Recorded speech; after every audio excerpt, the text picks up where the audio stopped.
Dunyoda tugamas ekan armonlar. O'tdi qancha zamon, qancha sarg'onlar. O'tira beribman buyukman deya, manzilga yetibdi qancha karvonlar.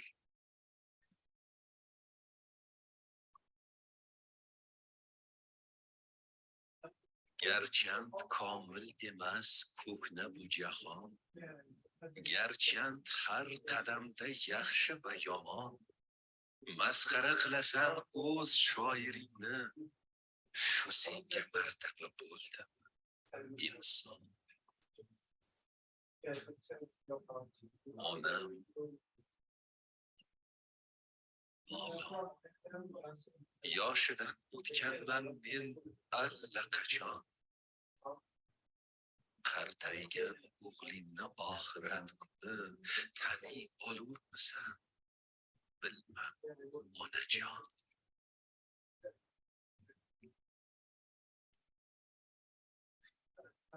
Ey, 1, 2, 3, 4, 5, 6, 7, 8, 9, 10. 1, 1, 2, 3, 4, 5, 6.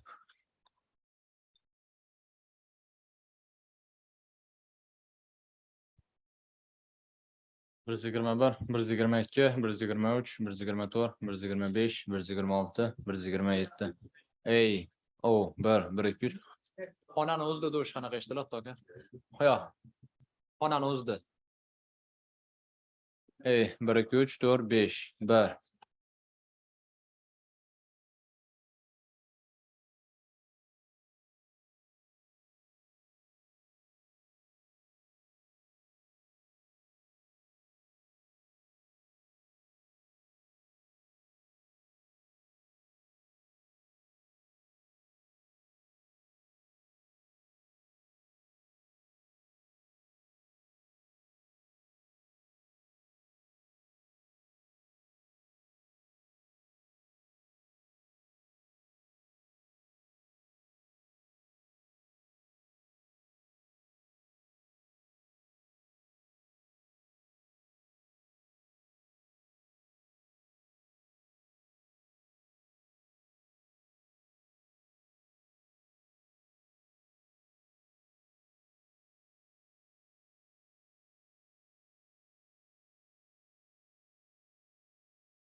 Ne ya, oyun tutmadı da mesela.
To'y, mikrofonlarni bitta ko'raylik-da. Zoomni chiqazing. Assalomu alaykum. Hurmatli hamkasblar, Zoomdan offline qatnashayotgan hamkasblar, ovoz eshitilarlimi studiyadagi? Eshitadi. Assalomu alaykum Dilshod aka. Rahmat. Va alaykum assalom, yaxshimisiz? Rahmat. Ovoz past. Nimachi? Переводчикlarchi? Nimasini tekshirsin, namoyishlarni?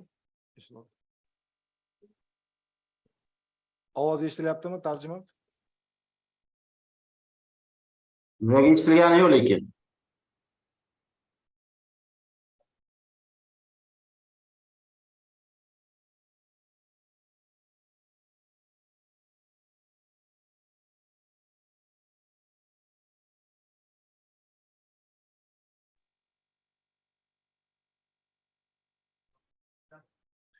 Ovozimiz yana bitta tekshiraylik. Eshitilyaptimi hozir? Eshitilyapti. Rahmat.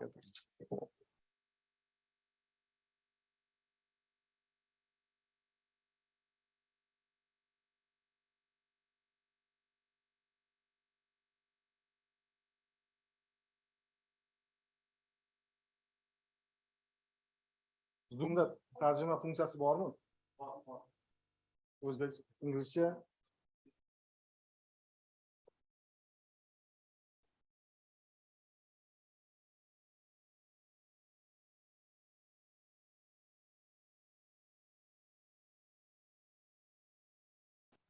Recording in progress.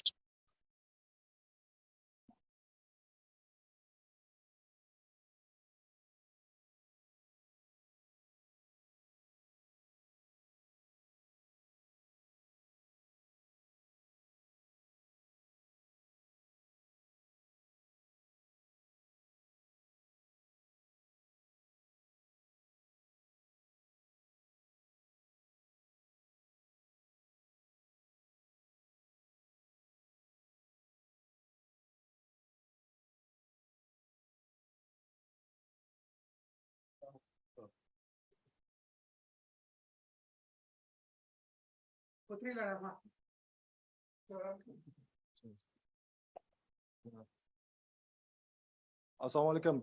Bugungi yig'ilish qatnashchilari, assalomu alaykum Ibrohim Yo'lchiyevich. Assalomu alaykum maslahat kengashi a'zolari, mehmonlarimiz va hamkasblar. Bugungi navbatdagi sun'iy intellekt bo'yicha vazirlik huzurida tashkil qilingan maslahat kengashimiz navbatdagi yig'ilishini boshlaymiz. Bugungi navbatdagi yig'ilishimiz mavzusi ta'limda sun'iy intellektga bag'ishlangan va bugungi yig'ilishimizni ochib berish uchun so'zni Oliy ta'lim fan va innovatsiyalar vaziri Abdurahmonov Ibrohim Yo'lchiyevichga beramiz. Marhamat, Ibrohim Yo'lchiyevich. Katta rahmat. Assalomu alaykum. Hurmatli mehmonlar, xalqaro tashkilotning qatnashchilari, ishtirokchilari. Tadbirda mana bugun Inavik doirasida sun'iy intellektga bag'ishlangan alohida bir muhokama jarayonlarini o'tkazyapmiz. Xabaringlar bor, sun'iy intellekt hayotimizga kirib keldi. Hamma jabhada hozir hammani og'zida sun'iy intellekt. Sun'iy intellektni qanday ishlatamiz? Bu yaxshimi, bu yomonmi? degan va ayniqsa ta'lim sohasida sun'iy intellektga juda ham katta urg'u berilyapti shu kunlarda. Shuning uchun bejiz emas, biz mana 2 yil bo'ldi, mana sun'iy intellekt bo'yicha alohida kengashni tashkil qilganimiz. Albatta, shu sun'iy intellekt bo'yicha butun davlatlar hozir bir chiziqda turibdi, aslida bir chiziqda turibdi. Birovdan o'zib ketmagan desa to'g'ri bo'ladi. Lekin shu bilan birga harakat qilish kerak, buni tushunish kerak. Bunga infratuzilmalarini qanday yaratish kerak, qanday qilib yangi algoritmlarni joriy qilish kerak va biz foydalanuvchi sifatida Oliy ta'lim fan va innovatsiyalar vazirligi mana rektorlarimiz qatnashyapti. Juda ko'p mana shu ta'lim sohasida bu sun'iy intellektni texnologiyalarning imkoniyatidan qanday foydalanishimiz kerak degan savol eng kun tartibidagi savol. Buni cheklash kerakmi degan, ertaga buni ishlatmaslik kerak degan, bunga yo'l bermaslik kerak degan tushunchalardan biz juda ham yiroqmiz. Men shu so'zni o'zimni ma'ruzamda aytmoqchimanki, sizlarga bundan juda ham yiroqmiz. Hech kim sun'iy intellekt texnologiyalarini to'xtatib qolishga qodir emas bugungi kunga kelganda. Va albatta biz xohlaymizmi, xohlamaymizmi, bu texnologiyalar hayotimizga kirib kela boshlaydi. Eng yaxshisi mana shunday kengashlar orqali, men juda ham xursandman, Bobirjon Rahimov meni maslahatchim sifatida rektorlarimiz bilan birga, oliy ta'lim muassasalari bilan birgalikda xalqaro hamjamiyatni bizni vazirlik qoshiga to'play oldi va mana sizlar biz bilan birgalikda bugun nima qilishimiz kerak? Bu kengashimiz orqali bizga qanday maslahat berasizlar? Biz qaysi yo'nalishlardan boraylik degan savollarga javob topishimiz kerak. Albatta, yana shuni aytib o'tishim kerakki, biz qarab turmayapmiz. Kengashdan tashqari ilmiy loyihalarni moliyalashtirishda raqamlashtirish texnologiyalaridan tashqari sun'iy intellektga alohida urg'u beryapmiz. Bugungi kunga kelganda 40 milliard atrofida loyihalarni biz sun'iy intellektga yo'naltirdik. Alohida markazimiz sun'iy intellekt texnologiyalari bo'yicha markazimizda laboratoriyalar tashkil qilingan oliy ta'lim muassasalarida va bu jarayonlarni ta'lim bilan uyg'unlashtirish bo'yicha vazirlikda juda ham katta ishlar olib borilyapti. Maxsus yo'nalishlar ochildi universitetlarda. Bu yo'nalishlarda sun'iy intellekt texnologiyalarini o'qitish bilan shug'ullanyapmiz. Shu bilan birga vazirlikdagi Innotexnoparkda kengash qoshida trening markazlarini tuzdikki, bu nafaqat shu talabalarimizni, balki mana bizga o'xshagan rahbarlarni ham sun'iy intellekt bo'yicha tajribasini oshirish juda ham muhim hisoblanyapti. Biz o'zimiz ham buni ichiga kirishimiz, har bir rektorimiz, har bir prorektorimiz, dekanlarimiz, kafedra mudirlarimiz, o'qituvchilarimiz sun'iy intellektdan foydalanish kerak. Hozir mana investitsiya forumida, innovatsiya investitsiya forumida Estoniya elchimiz bitta chiroyli narsani gapirdilar. Sun'iy intellektga bag'ishlangan ChatGPT'da o'zbek tilida nima deb gapirsam bo'ladi deb eston tilida yozuvdim. O'sha joyda chiqqan o'zbek tilida o'qib berdilar. Juda ham katta imkoniyati bor. Ilgari kimdir unga yozib berish kerak edi. Endi hozir doimiy mana shunday maslahatchilar paydo bo'lyapti. Demak, ta'limda juda keng foydalanishimiz kerak. Men barcha xalqaro partnyorlarimizni, hamkorlarimizni, mana menga axborot berishyapti. Singapurdan juda ham katta delegatsiya, Hindistondan, Birlashgan Arab Amirliklaridan, Eron Islom Respublikasidan, Rossiya Federatsiyasidan, Turkiya, Armaniston, Ozarbayjon davlatlaridan mana shunday yaxshi texnologiyalarni olib kirish bo'yicha kengashimizda yaxshi takliflar tushgan. Bugun sizlarga hammanglarga omad tilayman. Mana shu bizni universitetlarimiz bilan, olimlarimiz bilan, vazirlikning mas'ul odamlari bilan kengashda yangi bir yo'nalishlarda takliflar berasizlar degan umiddaman. Yana bir marta hammaga omad va men sizlarga rahmat aytmoqchiman qatnashayotganlar uchun. Rahmat. Katta rahmat Abdulaziz ochib bergan so'zingiz. Bugungi xususan offline auditoriyadan tashqari bugun onlayn bizni juda ham katta auditoriya kuzatyapti, ya'ni oliy ta'lim muassasalari prorektorlari, ushbu yo'nalishda ilmiy tadqiqot olib borayotgan professor o'qituvchilar, undan tashqari xorijiy hamkorlarimiz bizni kuzatib borishmoqda va to'g'ridan-to'g'ri ijtimoiy tarmoqlarda ham mana ketyapti, ma'ruzalar ketyapti. Navbatdagi so'zni kirish so'zini maslahat kengashimiz raisi Bobur Rahimovga so'z beramiz. Rahmat.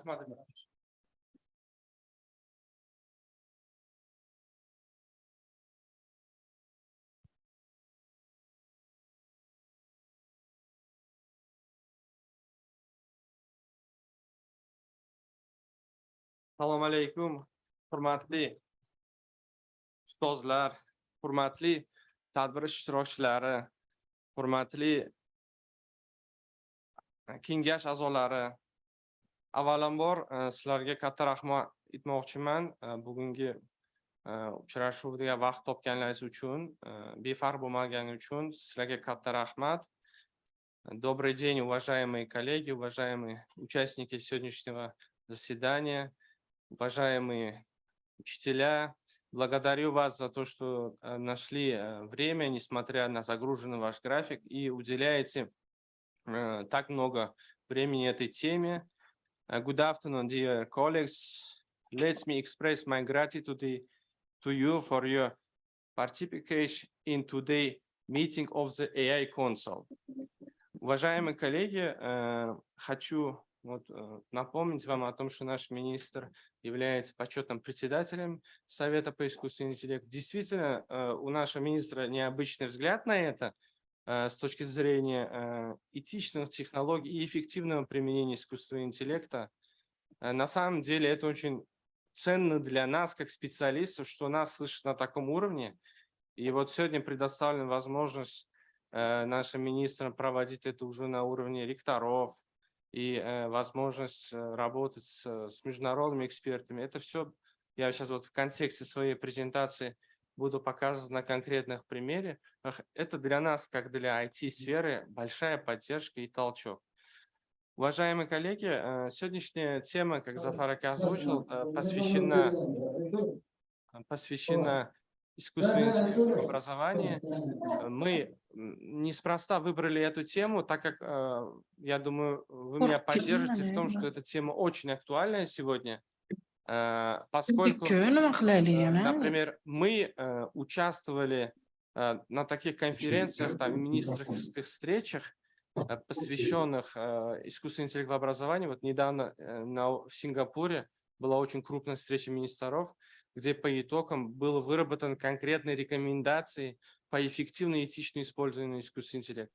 ЮНЕСКО недавно буквально проводила тоже встречу, где мы участвовали активно, также, то есть дистанционно, и в том числе в Париже эта встреча проходила, где тоже результатами было, вот мы смотрели там еду GPT, уже об этом идет речь, то есть конкретный стартап разработки в этой сфере.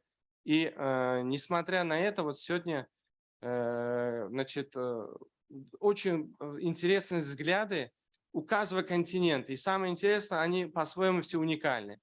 Вот, например, в арабских странах очень интересно Катар выглядит и Арабские Эмираты. У них действительно цель стать лидером в сфере искусственного интеллекта не только на их континенте, а в целом в мире такая задача. И у них уже стратегии там до 1932 года есть, а по вообще превращению там их регионов в города будущего там у них до 1972 года есть стратегия. И ну, отдельно у них акцент большой делается, конечно, на сферу образования. И вот они большое внимание, например, уделяют сейчас генеративному искусственному интеллекту в том числе. Также актуальность темы сегодняшней нашей встречи заключается в том, что вот недавно ЮНЕСКО на Парижской встрече разработал рекомендации по использованию генеративного искусственного интеллекта, эффективного его использования, этичного использования. Тоже мы одни из первых, кто вот получили эти рекомендации в свои руки. И, значит, вот эту тему мы тоже хотели вместе с вами, вместе с нашими экспертами обсудить. Есть конкретные вопросы, которые нас интересуют, и хотелось бы такого общей работы совместной. Хотел бы напомнить, упомянуть, точнее, касательно искусственного интеллекта, Совет по искусственному интеллекту. Он создан с целью создания условий для формирования профессионального комьюнити, основываясь на фундаменте, заложенным значит, нормативными нашими документами и, значит, в том числе идеями инициативы главы государства нашего. На базе этого фундамента обсуждать конкретные идеи и проводить эксперименты, которые в конечном итоге будут внедрены в нашу экономику. И, значит, для справки, Консультативный совет был зарегистрирован в 2022 году, значит, но в результате административных реформ в начале этого года Консультативный совет, значит, свою деятельность начал осуществлять в рамках Министерства высшего образования, науки и инноваций. Конечно, это для нас открыло еще больше возможностей. Я сейчас покажу в своих слайдах про интеграцию отдельно. И на сегодняшний день в состав совета входят зарубежные эксперты в области искусственного интеллекта из таких стран, как Сингапур. Немножечко наш эксперт Сингапур сейчас задержится, буквально через 15 минут будет здесь. Значит, из Эмиратов, Латвии, Китая, Индии, Казахстана, Таджикистана, России, Ирана. Ну, мы продолжаем работу над привлечением экспертов, и к концу этого года планируется еще пополнение. Кроме того, в состав совета входят представители высших учебных заведений, научно-исследовательских центров, академических кругов. Это и министерства, ведомства, крупные производственные предприятия нашей страны, стартап-компании нашей республики. В настоящее время, вот хочу здесь подчеркнуть, в Совет искусственного интеллекта и его рабочей группы входит более 50 отраслевых экспертов, более 60% из которых являются экспертами в данной степени, и они имеют свои ученые степени и многолетний конкретный опыт в области искусственного интеллекта. Я бы хотел уточнить, вот все-таки, значит, здесь кворум у нас все есть, правильно? Присутствует, да? Спасибо большое. С нами вот присутствует сегодня, если можно еще раз организационный немножечко момент подниму, вот Зафар Ака Юлдаш, он является заместителем председателя совета, в том числе Буньо такая, значит, Буньо такая что-то подходит, да, Буньо такая сейчас подойдет тоже, он тоже заместитель председателя, каждый по своим направлениям. Нам очень важно не только привлекать, то есть экспертов, но и в том числе делать трансфер технологий и делать конкретные внедрения в эту область. Это и образование сфера. Поэтому вот работают здесь два заместителя и, значит, секретарь совета, который тоже непосредственно является ученым в этом направлении. Актуальность вот темы, я как подчеркнул, в том числе и вот недавно была поднята, мы участвовали в Nobel Fest в Астане буквально 2 недели назад, участвовали нобелевские лауреаты, которые основной темой озвучивали как раз вот сегодняшний чат GPT, генеративные модели. И очень интересно было послушать их видение на этот счет. И отдельно вот этим опытом тоже мы с вами будем рады поделиться, закинем в группу, чтобы сейчас ваше время у всех не отнимать. Вообще, для нашего министерства почему... Сейчас, извиняюсь, слайд.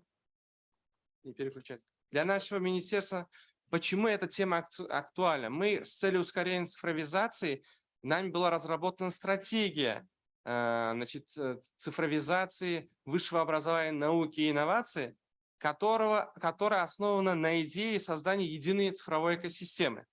Вот, задача основная – это предоставление комфортных услуг для студентов, преподавателей, профессор-преподавательского состава и ученых.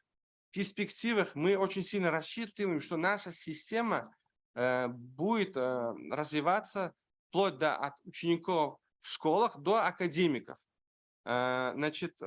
Здесь вот, как вы видите, представлена на экранах наша концепция. Она включает направление профессионального образования, высшего образования, инноваций и наука. Хочу обратить ваше внимание на то, что основная часть стратегии планируется реализоваться до 2025 года. В рамках нее мы рассчитываем, что разработаем цифровую экосистему и, Data Hub.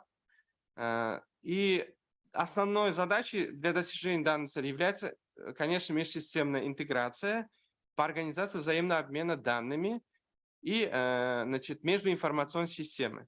В результате интеграции будет создан единый Data Hub. Среди основных изменений, связанных с цифровизацией, создают совершенно новые возможности для сбора, обработки и анализа данных. Первым важным шагом на пути к цифровизации был разработан конкретный проект, где вот начинается единая цифровая экосистема MyEduus, на базе которого для всех участников процесса сейчас вот мы формируем различные услуги. Сегодня доступно порядка 20 услуг, но в дальнейшем мы их планируем пополнить. Мы понимаем, что не все так идеально, есть у нас свои сложности, связанные с цифровым неравенством, поэтому мы сейчас именно заняты тем, что те самые слабые места наши восполнить и, соответственно, дополнить это другими направлениями и отраслями. Все можете потом посетить, посмотреть этот портал.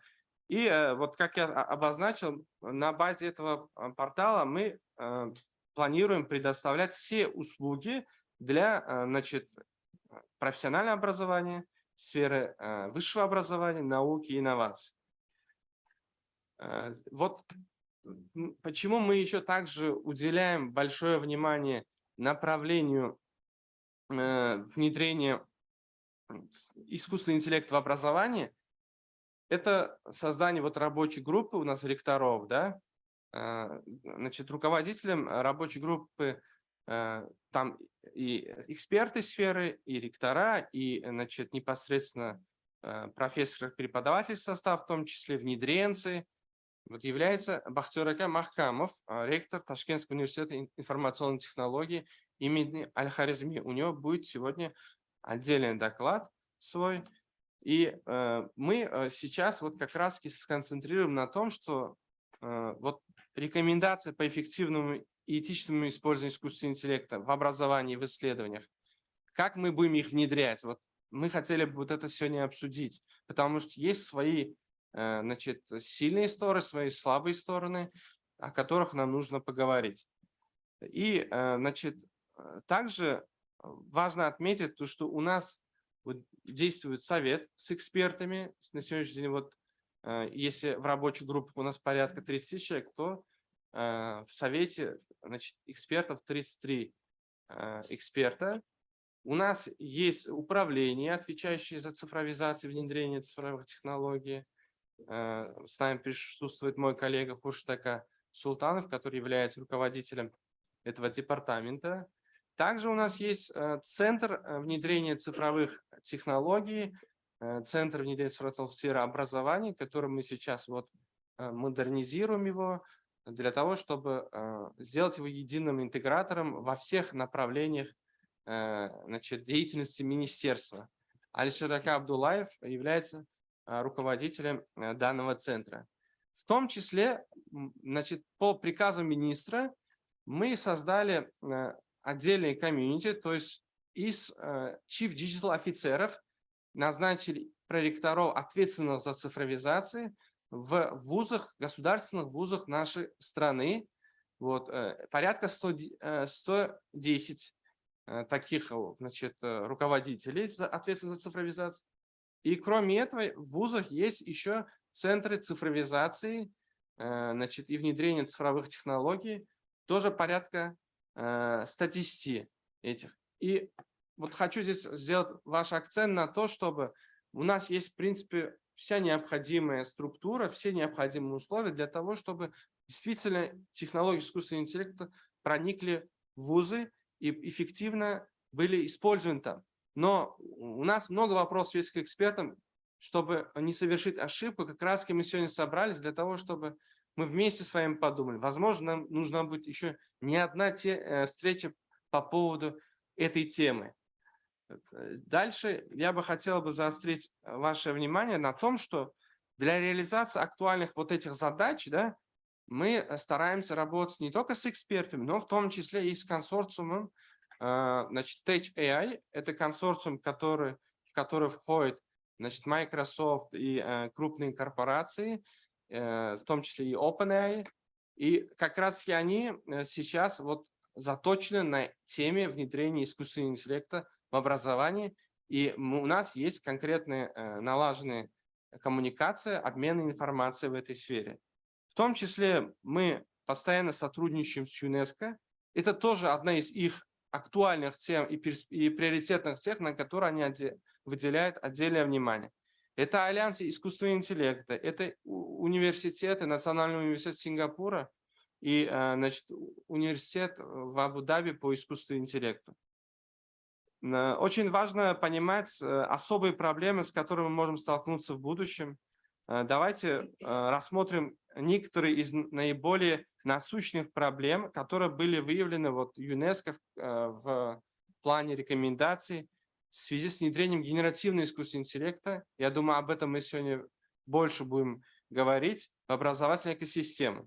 Вот, например, это одна из наиболее серьезных проблем, которые можем прочекнуть, с которым мы можем столкнуться в перспективе при использовании генеративного искусственного интеллекта в образовании, это потенциальная возможность увеличения разрыва в доступе к образовательным ресурсам.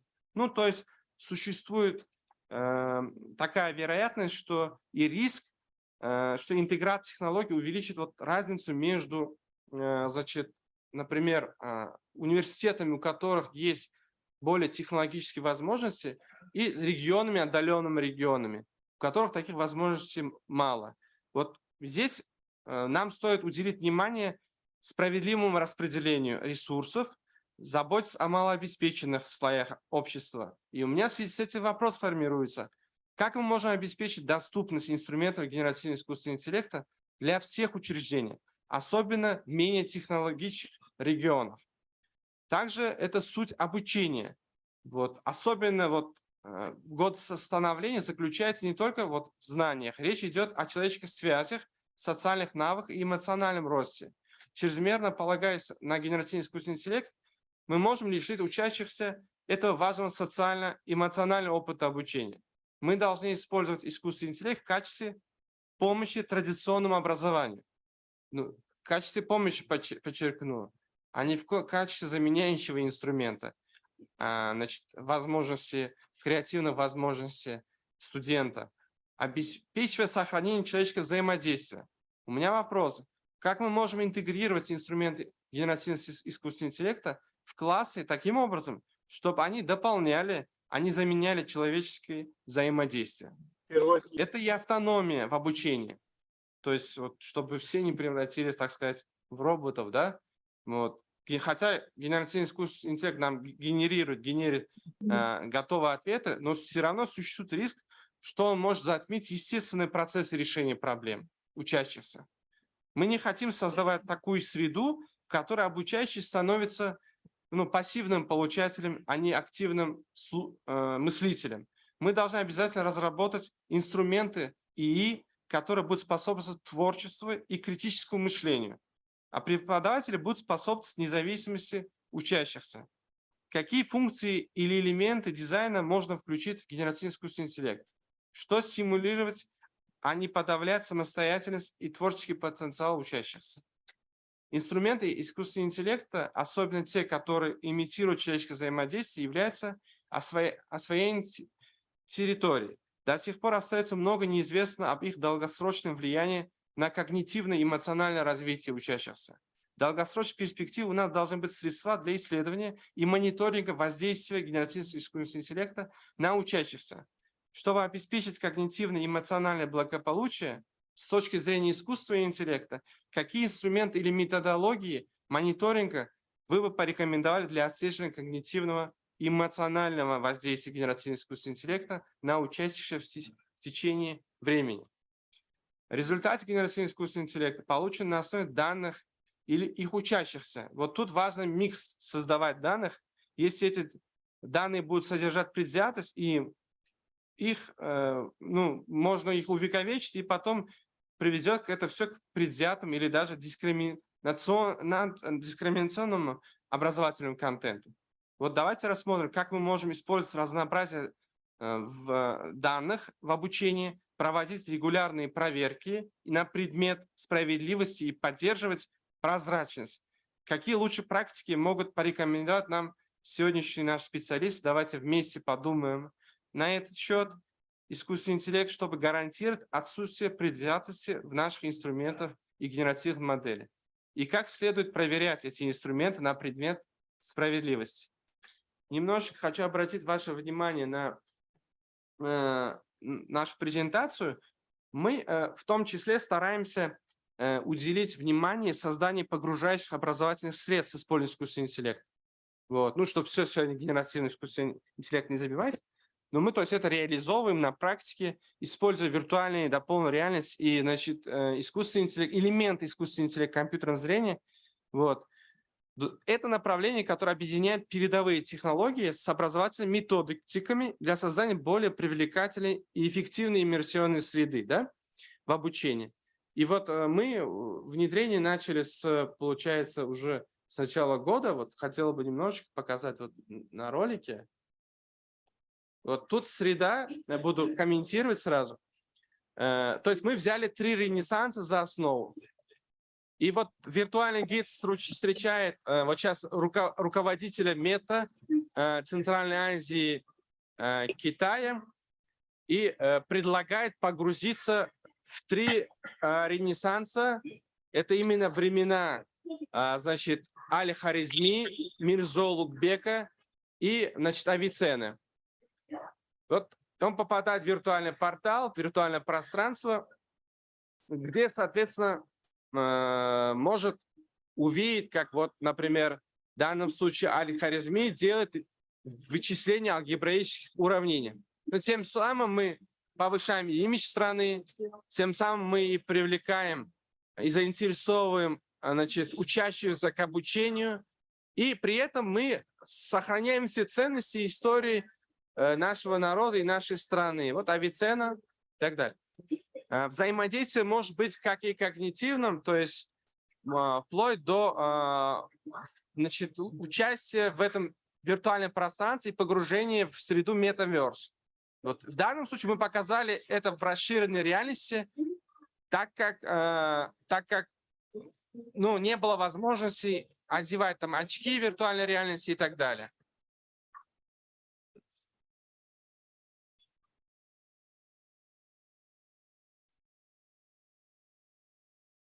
Дальше он переходит в модернистический современный хай-тек Узбекистан. И вот сейчас уже в реальном времени перемещается в Самарканд, в Регистан, для того, чтобы сделать, например, фотографии с нашими великими учеными, нашими великими предками.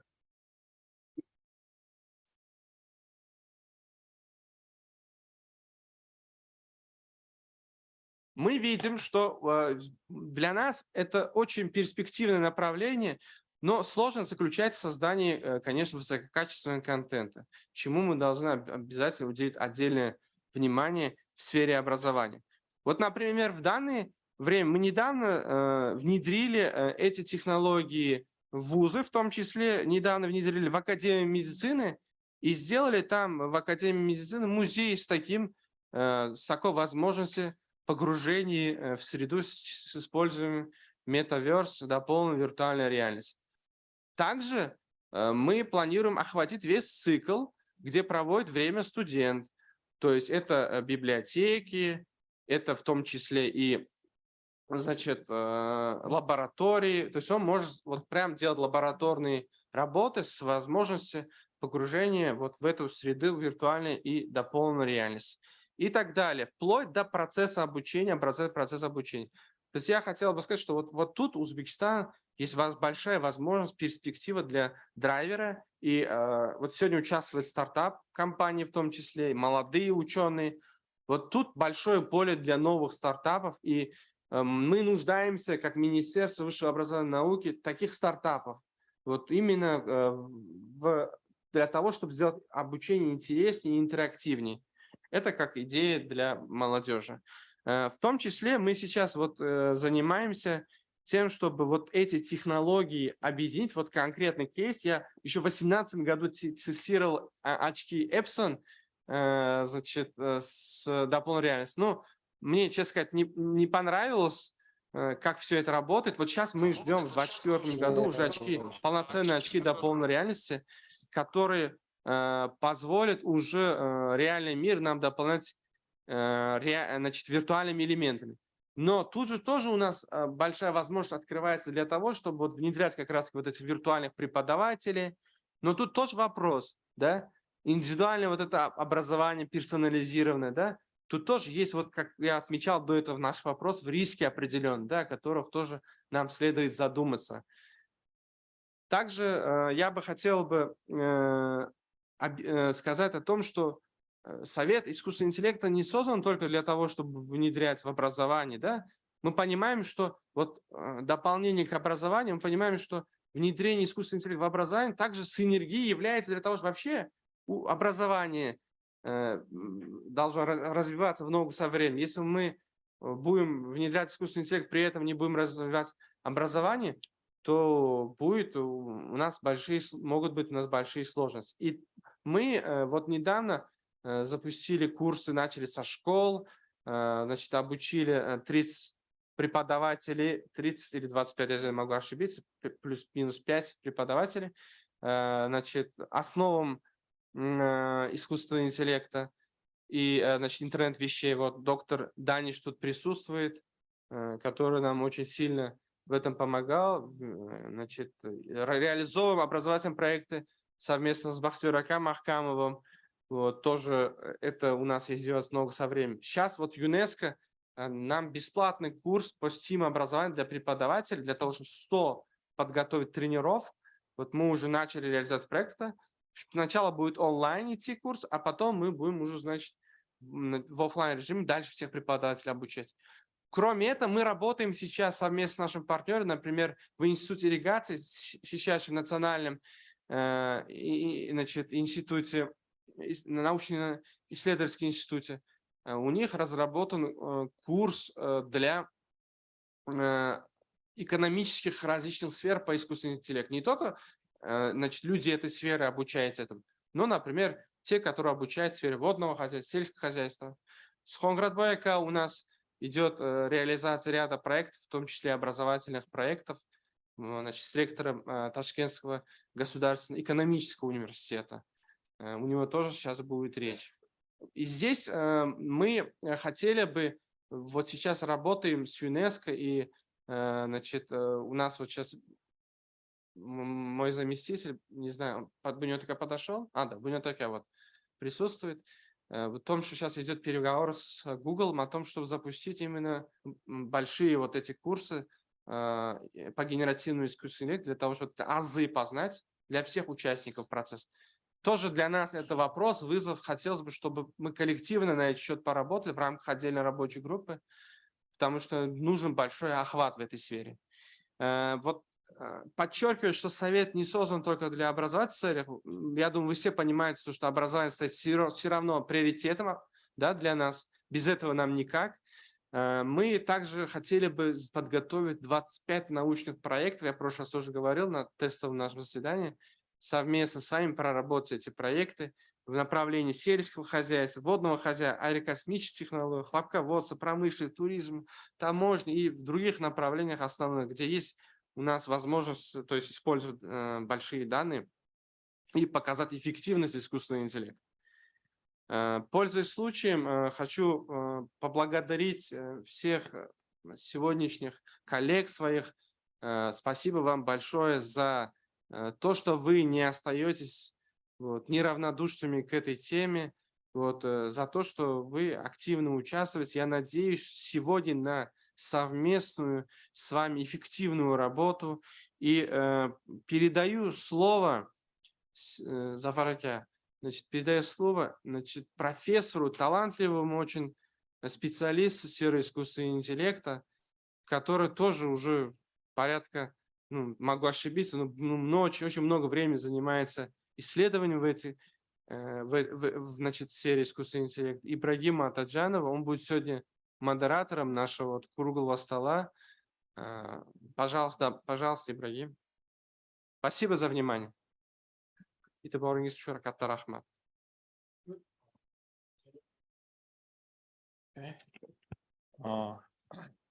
Esteemed member of the council and distinguished participants, I'm honored to moderate today's discussion. And today's discussion on AI in education and research. And before starting, I want to also put some questions that are interested us. So the thing is, like, global shift in education is going through the digital technologies, and considering that, how can AI enhance the learning experience for students from different socioeconomic backgrounds? That's the question that interests us. And then there are a lot of discussions about the ethics in AI. So, and how can we ensure that the implementing the AI in the classroom environment can be equitable and fair and devoid of any biasness, inherent biasness. So that's also a very important question, because as we know that there are different cultures and different kind of laws in the government, and how can AI condition on those laws when generating any educational content? And the next one is like the next one is related to the research. As we know that AI has the potential to revolutionize how we collect the data, analyze the data, and develop theories, and then disseminate it to the people. And is there any groundbreaking methodologies or AI-driven methodologies and projects from your regions, like countries? Yeah, and I think it's going to be very interesting if we also focus on these questions as well. Yeah, and first, I want to invite Dr. Kangrat Sharipov to present.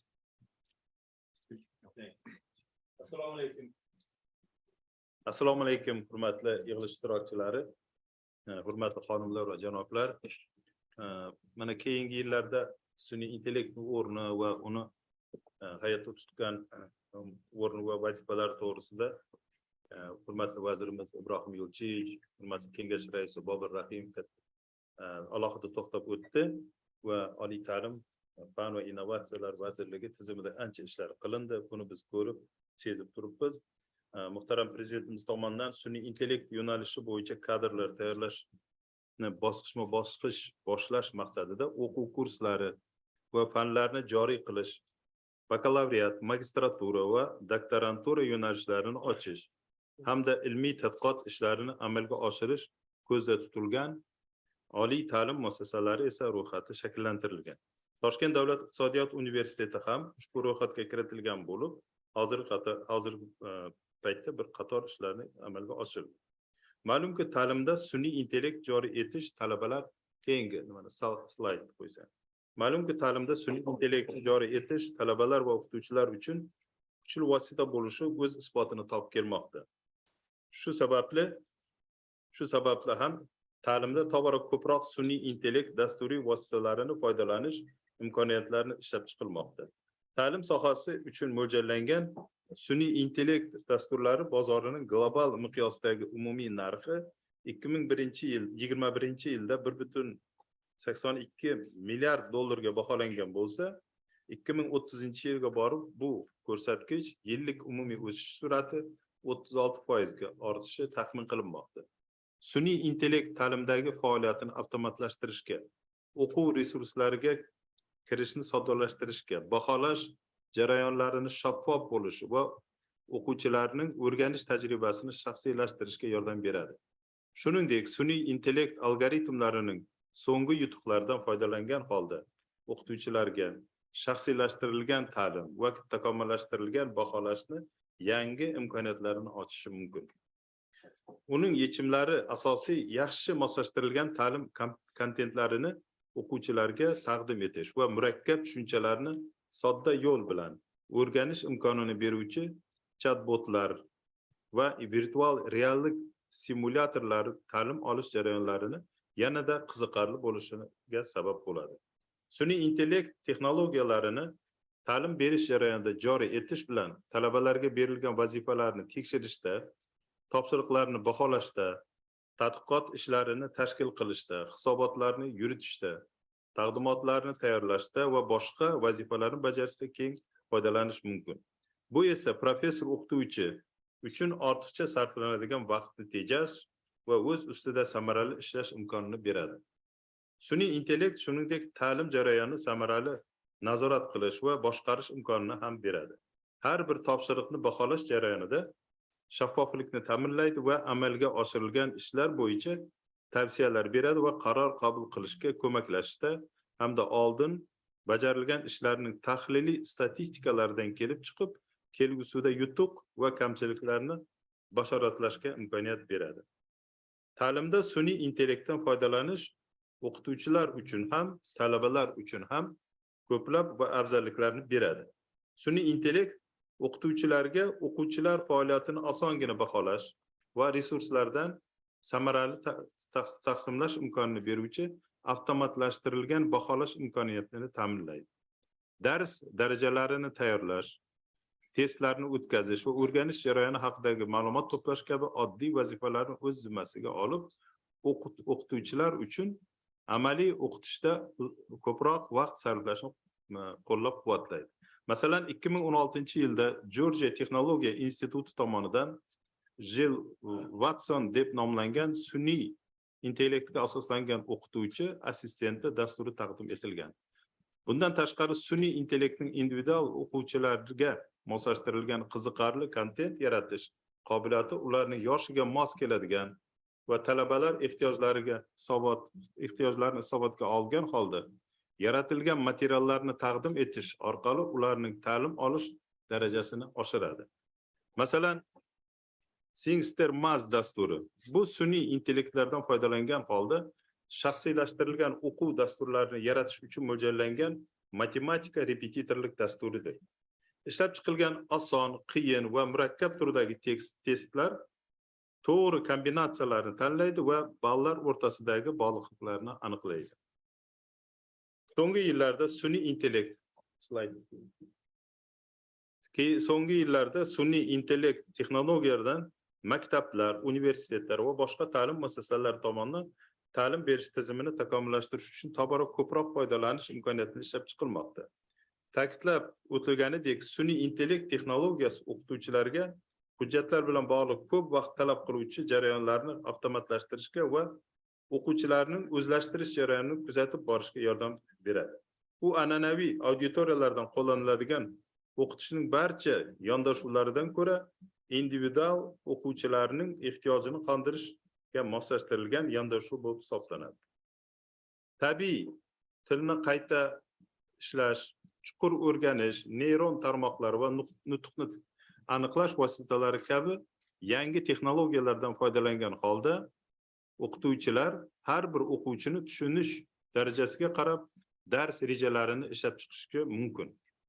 Shuni alohida ta'kidlash lozimki, sun'iy intellekt butun dunyo bo'ylab ta'limda yuqori sifatli ta'lim tajribalarini keng miqyosda yana samarali usulini taqdim etmoqda. Keyingi slayd. Nafaqat an'anaviy yoki sun'iy intellektda asoslangan ta'lim jarayonlarida, balki onlayn ta'lim tizimlarida ham muhim ahamiyatga kasb etmoqda. Shu jumladan keyingi paytlarda O'zbekistonda masofaviy ta'lim tizimi joriy etildi va bunda sun'iy intellektning o'rni juda muhim deb o'ylaymiz, chunki talabalarni nazorat qilish tizimi haligacha O'zbekistonda o'zini haligi mukammal natijasiga erishilmadi. Sun'iy intellekt talabalar ta'lim olish jarayonlarini soddalashtiradi. Talabalarga ularning profili yoki malakalari asosida materiallarni aniqlash va tayinlashdan tortib topshiriqlar uchun fikr mulohazalar bildirishda shaxsiy yondashuvlarga ega bo'lishgacha bo'lgan jarayonni o'z ichiga oladi. O'zining ilg'or tahliliy imkoniyatlari bilan yuqori aniqlikda va kengaytirilgan ma'lumotlarga asoslangan shaxsiylashtirilgan ko'rsatmalar va kontentni yanada oqilona yetkazib berishni ta'minlaydi. Sun'iy intellekt ayniqsa virtual sinflar uchun foydali hisoblanadi va talabalarga resurslardan qanchalik to'g'ri foydalanayotganini haqida tushunchalar beradi.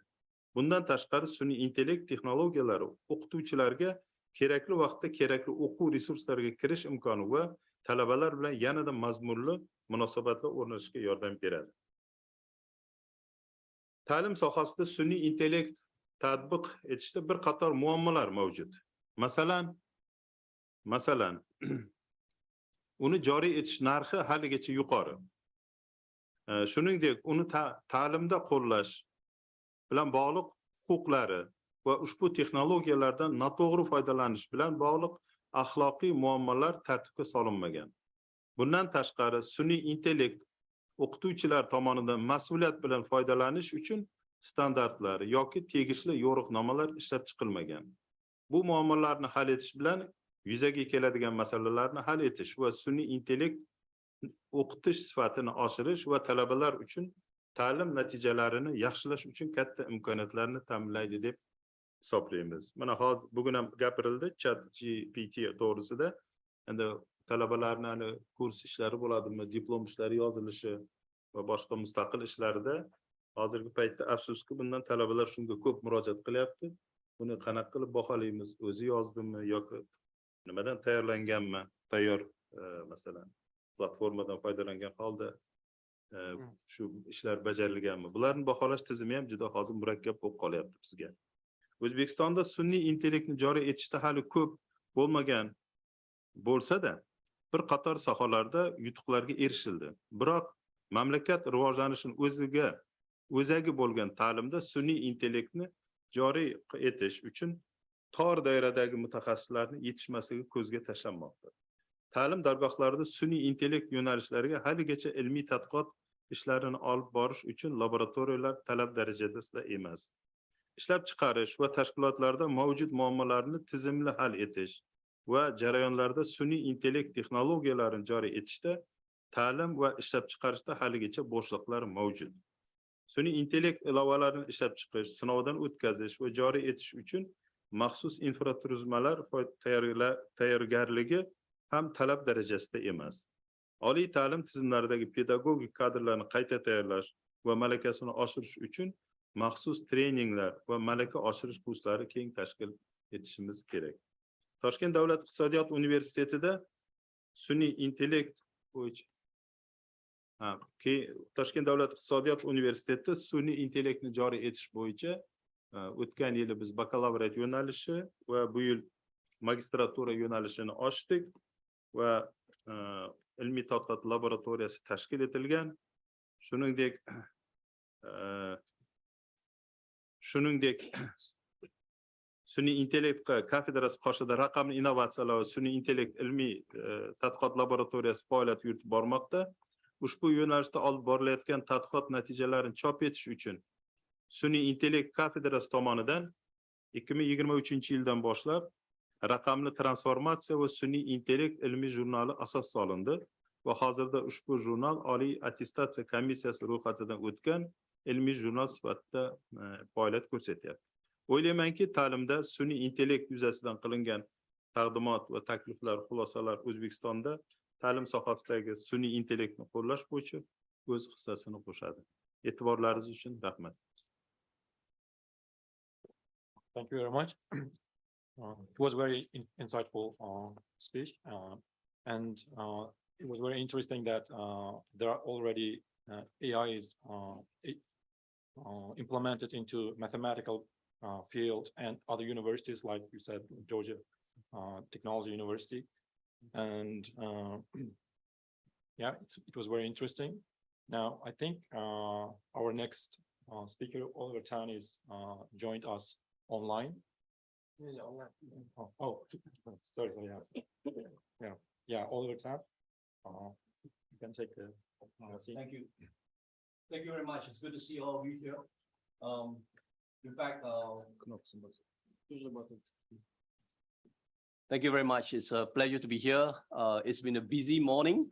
I'm happy I finally made it here. I was waiting downstairs for another presentation. All right. It's good to see all of you. AI is definitely a very important topic. Maybe if I go to my first slide, I could explain and introduce myself a little bit. My first slide. Oh, okay, there you go. Okay, so my name is Oliver Tian. I'm based out of Singapore. I spent a lot of my time today in 3 non-profit organizations. The Asia Pacific Assistive Robotics Association based in Singapore. We focus a lot around how we can make the robot a lot more intelligent, particularly the use of robots in the service industry. In service industry, we cover healthcare, education, retail, construction, energy, and so on and so forth. The second organization I support a lot is the Global Robot Cluster that's based out of Daegu in Korea.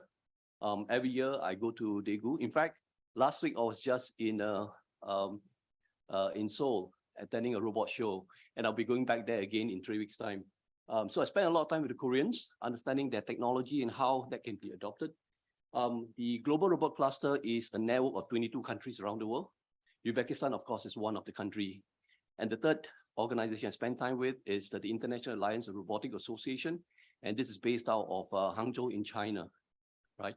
So with that brief introduction, let me talk about what's happening. I believe all of us is aware of the emerging technologies that's taking place. This is a chart, right, that has been produced recently when CEOs were interviewed around what are the emerging technologies. To no surprise, many of you will realize that AI is in almost every bubble, right? AI is the talk of the town today. For the last 9 months, right, AI has been a big topic, and it has created a lot of interest around the world. The important question we want to ask ourselves today in our meeting here is, how does it affect education and research? And that is a topic that I'd like to talk about. If you look at some of the publications in the past 6 months, there are many discussions about technology-enabled education and how we can expand that further. We will always talk about education that's driven the needs of how it should be applied, and more importantly, what can technology do to support education? So this is a publication that's just made just 2 years ago in 2021. I encourage you to take a read at this. The whole goal is eventually to bring people together with understanding concepts and technology, right? And technology being a key part of combining or enhancing the whole relationship between learning new ideas, and particularly, more importantly, what does it do and how does it apply to our daily lives? Just about 3 months ago, I was in San Francisco, and I delivered a paper around the whole works in just-in-time learning. I think just-in-time learning is not a new concept. Many of us may have heard of it already. I'm fully an advocate of how we can bring education, learning processes closer to the human. We all know that when we go to school, a lot of things that we learn is just in case. We need the idea and the concept. Just-in-time means that as we live our life, as we try to solve a problem, what can we do to learn the right concept at the right time? We talk a lot about innovation. Innovators in particular need just-in-time learning. This was a nice diagram that I picked up. It was published recently.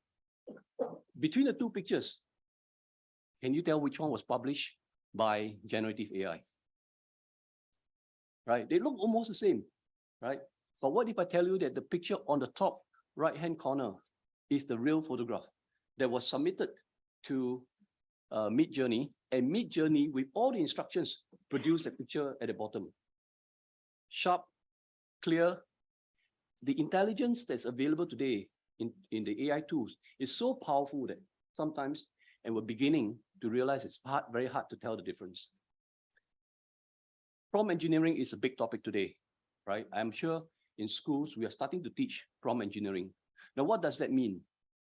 Prompt engineering in the good old days are lawyers' skill. Lawyers do a good job asking questions to the witnesses to get the answers they want. But today's students are still not good enough because they can just simply write, tell the software tool to write a story or give it a bit more information. But the better prompt is the one at the last, right? You give enough information to the tool to generate the answers that you want. And that is the power of AI tools today.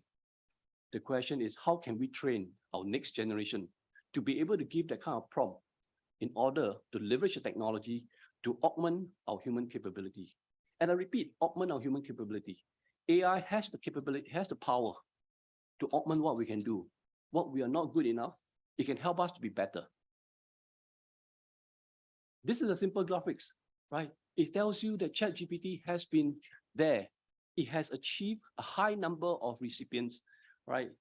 Subscribers over the last 9 months itself. And it's quite scary because it's one technology that today has achieved that. Keeping in mind that the language capability is very limited, keeping in mind that there's still a lot more we can do, but the response, the impact on the person in the street is very high. The question is, how do we know generative AI has got an IP problem?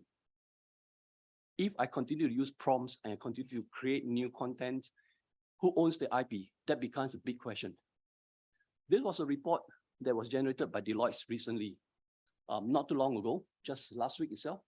It shows that organizations today out there are very worried. They find that there is a huge concern around the whole ethical and responsible use of technology. I'm also part of a committee that is reporting to a Responsible Technology Institute, and this institute is part of the University of Oxford. We meet every 6 months to talk about ethical and responsible use of technology. This is a big concern, right? How do we know the next generation who's learning to use AI can be ethical and responsible? This is another picture that was generated, beautiful, but does it infringe copyright laws? What is the copyright law, right? How do we ensure that the use of AI tools do not infringe copyright law? What are the considerations? There are 5 R's that I think we need to keep in mind. To retain the right content to the right owner, knowing how and when we want to reuse content, to be able to revise the content to meet the needs that we have. Remix, putting different content together. Does it belong to you then? Or does it belong to multiple owners? And finally, what is the goal of redistribution of content? How do we make sure that as we distribute content, we still recognize the ownership of the person who originally created content? Those 5 R's are very important ethical issues that we need to think about as AI become part of our life. We can debate a lot about this, right? We can have the lawyers in the room and debate a lot about how the 5 R's apply. But we, as part of the AI Council, need to position ourselves, need to tell the world what is important, what are the considerations, what are the issues involved. If we have very tight laws around the 5 issues here, then generative AI will have no place in our life because it will be so restrictive, and generative AI cannot exert its power. I took a look at this document published recently, and I thought it's very useful. It says the AI and the future of teaching and learning. And I encourage you to take a look at it because the key message here is we must not forget that in learning and research, it is important we allow the flexibility for us to explore, to look at the unknowns and be able to come up with useful information, useful content for use. We should not have too much restriction on the use and creation of information. This is another report by Bury. And Bury, of course, is the British Education Research Association based out of the United Kingdom. And interestingly, all right, for those in this room, this document has been translated into UBEC, right, language. So for those of you who want to read this document, please feel free to download this document and understand some of the thought processes of how AI can be applied in education and research. This, of course, is not complete. This, of course, is not everything, but it gives you some idea of what the other countries are thinking about. I got a chance to look at the English version. I find it very useful. I find that it's told me important things that I didn't realize before. And if we talk about ethical and responsible use of AI, this book, this publication has got some interesting ideas that we must seriously consider. UNESCO published the Road to Education 2030. And inside this document, right, UNESCO talk about the guidance for generative AI in education and research. What can or cannot be done? What are the right things to consider? And this is a document just published in September 2023. So the few documents I shared with you are actually very new documents. Because of the sudden spike in generative AI, there's a need for policymakers and responsible authorities to share some of the thoughts. Here I share with you a few, right, from UNESCO, from United Kingdom, and so on and so forth. I think it's important that this AI Council take a serious look at some of this idea and perhaps guide the local community, the young generation, on the responsible and ethical use of AI technology. Having said all that, I think it's important for us to think that generative AI should enhance our learning. It should be a tool to help us to learn, right? We definitely must envision that the technology will allow us to bring us to a culture, to a future where it's like an electric bike that can support us to get to where we want. But having said that, there are two important pieces. If we are too dependent on technology, we're driven by technology, we go for the cheaper, better, and faster. It may not necessarily support human experience. It is also important that any technology that we adopt must be user-friendly. It must allow us to motivate our interest to learn and find out more, and more importantly, help us to discover new information. Learning must transcend space and time. In other words, the content that we have should not be restricted to what we already know. It should allow us over time, over space, to get to know new information. And that's the reason why when I was in the United States, in 3 months ago, I talked about just-in-time learning. And just-in-time learning is in the need for us to know what we need to know in order to meet our current needs. Many a times when we look at the young generation, when we do research, because it has not been proven, because it is not in the curriculum, we tell the learner that you should not learn. We should allow the young learner today with its capability of technology to explore, to discover, and perhaps come back and tell us what is available. We can then moderate and update our findings. Ethics in education is a big, big topic, right? And there are many things we can discuss in this area.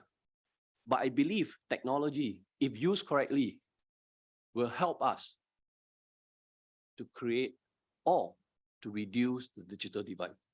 Technology should, and in particular AI, should enable us to allow more and more people to come up to speed with the necessary content they need to know, and technology and ethical and responsible use needs to be built onto our next generation so that they can and they will be able to rightfully use their knowledge. I always say that you give a child a hammer, what can happen? Well, maybe the child can take the Lego tools and build a house. But if the child do not know how to use the hammer, it could smash up your house. So it is important that we seriously consider the adoption of AI technology. Recently, I've been accepted to Magic School AI, which talks a lot about these aspects of how AI can be used responsibly and the ethical responsibility involved in adoption of AI. So I encourage all of you to consider. I believe this is a big topic that we should debate and eventually put up some recommendation for the next generation to consider. And importantly, build in human experience to support the learning process, right? So that's my contact, oliver@para.asia. Please feel free if you need any questions, you may contact us. Thank you very much. Thank you very much. It was very nice to know state of the art in current AI. Yeah, it's very nice to know the current state of the AI in all the fields, and it was very insightful that you said that effective prompt generation is the key for kind of teaching, using, utilizing the AI technologies in the future. And you also stated the IP problem and the 5 rights to use the technologies. And I think it was very nice. And thank you very much. If anybody has questions.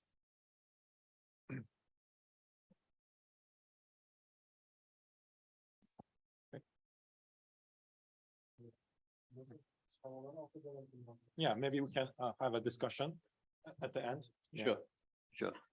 Yeah, okay. Then we can move on. Next, we invite Bakhtiar Mahkam, Dr. Bakhtiar Mahkam, to give a speech. Thank you very much for giving me a chance. First of all, dear distinguished audience, it's an honor for me to speak such person as you. I know that all of you are very top and high specialists on your direction. That's why I'll try my best to be very short presentation. I know time is money, especially for such a person, such a scientist as you. So if you allow me to put my presentation, I'm ready to start. First of all, while doing this presentation, I was thinking that we don't need any kind of deep information about artificial intelligence, because I know that you guys know perfectly than me. So that's why I just want to share a little experience which we gained while working on this direction. So artificial intelligence open new horizons for education, but we urgently need to take actions to ensure the integration of AI into the learning ecosystem on our terms. As you can see, we have a little information about our university. Nowadays, we have 6 branches, 14 colleges, 6 lyceum. It's like a whole cluster university in Uzbekistan. The one cluster university in Uzbekistan, we can provide whole steps of education, starting from school, lyceum, colleges, undergraduate and postgraduate education, and so on. Also, we have more than 55 Doctor of Science and 348 PhD, and more than 30 PhD from the very well-known universities like Seoul National University, Klagenfurt University, Stuttgart University, and so on. So we're working with the Professor Jean on a direction of artificial intelligence. Starting from 2021, we launched a program for bachelor degree. It's like 2 programs, mechatronics and artificial intelligence, including data science and machine learning and so on. And we have nowadays 195 students. And we also have a master's degree program for directions, including data science, artificial intelligence, IoTs, and so on. So we have 43 students, and we have a PhD nowadays on these topics. We have 22 students, and 5 of them from foreign universities like China and Korea. Also, we have a co-tutorial program with Sorbonne University on the artificial intelligence direction, where the two advisors from our side and from their side are working on laboratory. So taking a chance, actually, I know that I'm hurry, but I would like to invite all of you to see, because in Uzbekistan, we say it's much more better see once than hearing 1,000 times. So I invite all the professors to see our university, our laboratories, what are we doing, how we working, and so on. So little information today. Today's education ecosystem highlights the importance of the integration of innovation and different technologies for achieving more fruitful results in academic and scientific sectors. In particular, modern solutions of artificial intelligence are providing the statement. The simple and well-known example is ChatGPT. I know that everybody knows what ChatGPT, and that's why I will not consider this. So what is making students lazy and at the same time providing more opportunities to learn? So while we're using this artificial intelligence, we have a lot of dimensions. For example, we know that our students become very lazy because everything is possible for them. They don't need to write some dissertation work and so on, so on. That's why at the end I will share with our experience how we're gonna handle with this. So as you can see, for education, we offering like first assessment, just to be sure, do we need artificial intelligence in some directions, because there is some traditional directions like art. So how artificial intelligence can handle with this? So planning and monitoring, planning in which part and how it should be based on what systems, what kind of elements should be used, and monitoring. I think we also need some staff who will monitor the usefulness of this artificial intelligence. So here's the information. Why in our university we're also using artificial intelligence. We have our LMS system. I think our former chief executive manager Hoshtek know this. We implemented online education platform based on artificial intelligence, which accumulates and calculates all different types of education. For example, it gives a personal education for those inclusive person who needs some additional support. So in this case, we divided in three parts: learning, supporting AI for adaptive learning tools, that measures attention, empathy, and emotions, and so on, as you can see on the screen. So second one is teacher supporting AI. So we also created our own LMS system. It gives information about students, what's the level of such some growth, what's the level of the attention, what's the emotional side of the student, because also we have nowadays Internet of Things used based frequency based capture cameras, which we put to our auditorium for experience. So they show how many times the students made a smile, how many times he was upset. So in this case, teacher can calculate, is it interesting for the students what he's giving? This presentation or maybe this topic is interesting. In this case, they will share this experience to other teachers and so on. So last one is university supporting. I think it's one of the best part of artificial intelligence in university supporting is like a security. Like we know how many times the doors is opening, for whom it's opening, when it started to use it, how many times we use the electricity and so on and so on. And plus we're also using artificial intelligence for cybersecurity also. So approach generative AI in the context of an education. I will not make any sense on this topic because our dear Professor Oliver Tan gave more information than me. So thank you for your attention. If you have any questions, I'm ready to answer. Thank you very much for providing detailed works, research, and technologies already integrated in Tashkent University Information Technologies. And now we can move on. We have a next speaker, Dr. Young Zayun from Singapore. Thank you. Let me share a talk that I have prepared with you.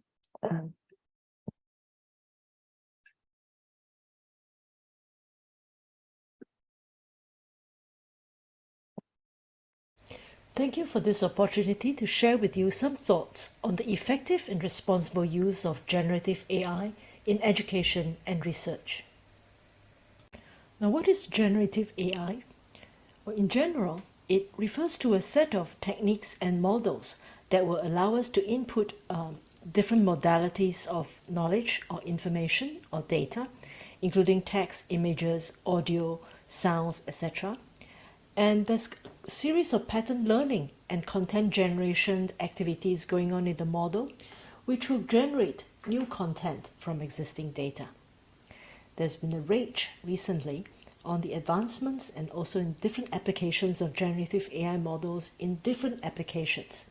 And indeed, it has been shown that it has a lot of strengths and capabilities, especially in pattern recognition, in integrating knowledge of different modalities and from different sources. It's very good at summarizing complex texts and processes and provide a platform for doing simulation or scenario generation of different content, as well as providing a set of very natural interfaces that will actually improve the efficiency and productivity of our work. However, it has also been shown that there are a lot of limitations of the current generation of generative AI models as well. In particular, it is not very good at solving problems or making complex decisions in domain-specific areas. A lot of the additional capabilities or software or functions need to be incorporated for it to generate accurate and reliable answers. With the power and limitations of generative AI, we want to examine how it can be used in a responsible manner. And we do this by considering some of the major responsible AI topics involved, including transparency, privacy, fairness, safety and robustness, human factors, and governance and regulation. Let me show you an example of using generative AI in teaching.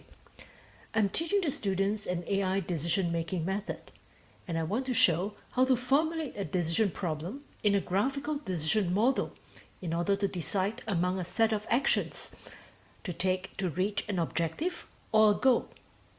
And I'll define a set of states or conditions that the system may be in, and a set of possible transitions from one state to another, and also a set of values or goodness measures for being in those states. I will also define a set of actions and show how to solve for the optimal solutions by choosing the actions that will maximize the values in reaching the goal. This is usually constructed as a set of mathematical equations, and I will show the students how to derive the solutions with manipulating those equations directly and also in explaining the mathematical concepts involved. With a prompt to a generative AI or large language model, I was able to come up with an example for the same decision problem involving Percy the Mars rover. In this case, the problem is defined to be choosing the best power source for Percy with two different options, battery power or solar power, and also consider additional actions if the initial power source failed. The objective would be to find the solution that will lead to the longest operation time for Percy, and the approach would be to assess the different chances of success and failure, and also the operating times for the power source, and also the subsequent action. When we formulate the decision problem in a decision model, in this case a decision tree, the generative AI is able to come up with the optimal solution by showing the step-by-step calculation of the combination of the probabilities and the utilities. In this case, the best solution is found to be the solar power design, and when it fails, we set a second unit to achieve the optimal operating time for Percy. When asked for an alternative model, it was able to come up with a different decision model, as shown here as the influence diagram, and also use a different solution method to derive the optimal solution while demonstrating the calculations of each step towards the solution. The example has shown us some of the advantages and also the strengths of generative AI used in education. In general, for the teacher, generative AI models can help us come up with creative and interesting materials for teaching in the classrooms, and design varied examples and assignments on different topics and also at different levels of difficulty, and help us to personalize the content and also the assessments for the students, and also provide automated grading and feedback for individual students. For the student, generative AI models will help explain difficult concepts and processes by showing the step-by-step or systematic derivation or simplifying some of the complex concepts and processes into succinct and direct and clear descriptions and presentations. It helps the students to explore new topics and ideas, especially in areas that have not been taught formally before, or in related areas, and come up with multidisciplinary examples and also different types of examples and also applications. And specifically, it provides anytime guidance and also personalized assistance that many of us may not be able to do consistently due to the time or the resources limitation. To show you an example of use of generative AI in research, let's consider the development of a new decision-making technique that will combine human knowledge and AI decision-making method to solve more complex problems. In this case, generative AI will be able to help to suggest some of the technical approaches and also model features and experimental setups. For our mass example, for instance, we will be able to come up with suggestions for variables to consider, like the Martian environment, the weather pattern, and also perceived energy requirements, and so on and so forth. You'll be able to support every step of the research process, starting from literary research, exploration of multimodal and multidisciplinary the domain knowledge, as well as coming up with simulation and experiment setup to the presentation of results.